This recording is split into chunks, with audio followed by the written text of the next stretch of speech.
And that's what we're doing. On a, they really want to show this thing off because it's over here. It's over there. And this is what we need.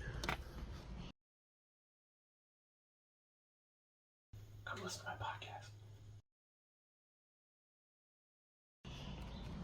podcast.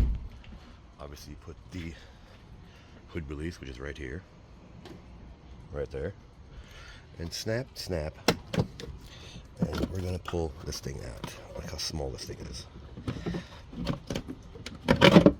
There you go. Really, you have to throw this whole thing away. I wonder if you can throw it in the wash machine. It's ridiculous. All right, well, that's how you have the air filter. So put it back. I don't see a part number. Of course not. It's Nissan. You gotta align that up. Make sure it pushes in, right back. You'll feel it nice and tight. So there you have it. Like it, don't like it, share, don't share, subscribe, don't subscribe. Thanks for watching.